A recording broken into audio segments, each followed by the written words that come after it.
Yes, you can flip a house with $10 if you match it with this, which is my one-page contract, or just a purchase and sales agreement in general. So how does it work? You find a vacant house, you talk to the owner, you negotiate a really good price, place it under contract. Next, you market that deal, find a cash buyer that's willing to pay a higher price than what you have it under contract for. Then you place them under contract. So you have contract A at one price with the seller, contract B with the cash buyer at a higher price. Boom, you get the middle. That's how you can flip a house with only $10, because the $10 locks up this agreement. Now, it's more to it than that, but I got you. That's what my entire YouTube channel is about. But before you get into that, here's the truth about pre-foreclosures. How will wholesaling work when dealing with a pre-foreclosure? Pre-foreclosure, let me just define what that is. If you buy a house using a lender such as a bank or a mortgage company, then normally you have to make payments to them, right? So if you stop making payments, at some point they're gonna say, oh,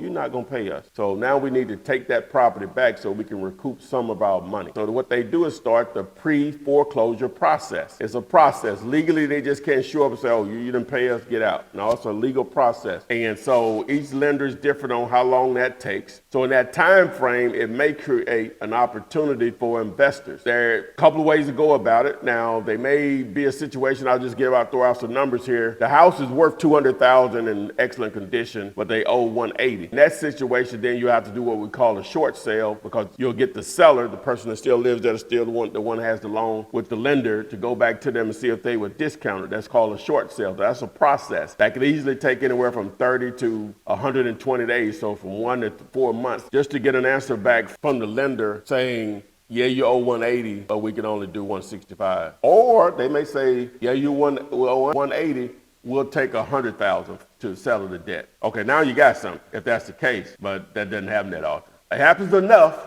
but it doesn't happen that often. And so it's some work involved in that. So the other thing is that the house is worth $200,000, but they only owe $60,000. So now you don't have to worry about having a short sale, because there's enough equity there, assuming that repairs are not that extensive, that'll make the deal work. So if that's just a normal deal at that point, assuming that they'll accept the price that works for both of you all and pay off the mortgage. Yeah, one, if the equity is already there and they're willing to give up most of it, it's just a normal deal. The other one is a short sale, and then you have to deal with the lender. So assuming that one of them is simple, because you don't have to involve the bank in their decision making. If the bank gets involved with a short sale, normally they're going to have to list it with a realtor. Then you're going to have the right type of buyer, because the lender is going to control so much of the process. I know people hear the word foreclosure. I have to say this every week, every day, I guess, and they just automatically think it's a deal. This is not 1990. They got this thing called the internet. Banks are a lot more smarter. It's just not automatically a deal, and it's not a secret when you hear the word foreclosure. When the person is not paying that bill, their mortgage, their shelter, so you're not paying that bill, that means you're probably not paying a student loan, you're not paying some credit cards,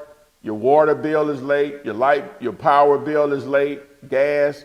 So you're getting calls from all types of people. Then, because everybody's thinking like whoever answered that question, that, hey, if I'm gonna get into real estate, I need to target foreclosures, a bunch of y'all are calling them. So it's very competitive on top of that. There are so many vacant properties in my area. What can I do with it? Well, vacant real estate is not uncommon in any market. Now, some areas have more vacant properties than others, so there will be some opportunity there, because a lot of times that creates motivation, because the property is sitting there vacant. So you have to just go through the actual process of, number one, determining who owns the property, then reaching out to them by mail, call, text message, whatever, and seeing if they actually want to sell the property, and you go from there. The numbers take over. Seems like it may be some possible opportunities, but ideally, not always the case, but ideally, you don't want to be on streets where every other house is vacant. It's hard. It's normally hard to move those, unless you see a lot of activity in those areas once you start doing your research, but normally it makes it more difficult. How does the title company verify that the seller is the actual owner of the land? Well, yeah, whenever they've done the title search, it comes back with who's the owner. So whenever you do a closing, unless you close with them a lot, they're going to ask for a copy of your ID. So they'll make a copy, put it in the file. That's how they verify who's who. What is the easiest way to get info from the address of the property?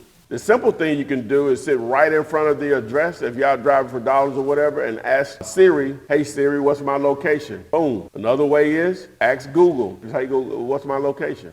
And it'll identify the location. Ideally, if there's no house number there, you can look on the left and the right. Normally it's going to be one on the other side or directly across the street. Now sometimes it won't be in on all of that. So what you may have to do is you may have to go down another door on both sides and you can figure it out. Now, if you had the PropStream tool, then the app, you're sitting right in front of the house, it just gives you an option to identify your current location and pull up that information on the property and everything. You can skip tracing and call them right then if you wanted to. I did my first cold call today and made an offer that was too low for him. Seller currently is renovating the house now and wanting top dollar but pushing on. Yeah, that was an easy one. They're spending money to max out that deal, not motivated. You're looking for motivated sellers. That is a non-motivated seller, identified and stamped.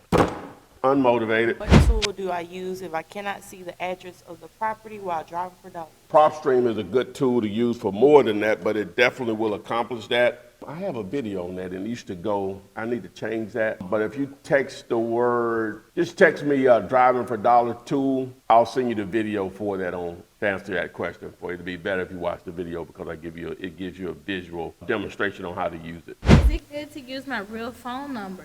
Ideally, there's just so much technology out there that using your actual phone number, you don't have to. If it's your only option, I'm always going to side on doing something versus nothing. For as little as $10 a month, the service that we use is Bumber.com. You can get 2 numbers there that will allow you to forward those numbers to your actual phone number, and you can identify when those are business calls or whatever you want it to be related to. It will record the conversation. You can text message from it. It has an app that goes with it to allow you a lot of flexibility in with it. You can have a voicemail. You can fax from it. So Bumber, that's V as in Victor, U-M-B-E-R. If you go to YouTube and do a search for Flip Man best phone number, there'll be a more recent video within the last year or so that'll break that and show you how to use that.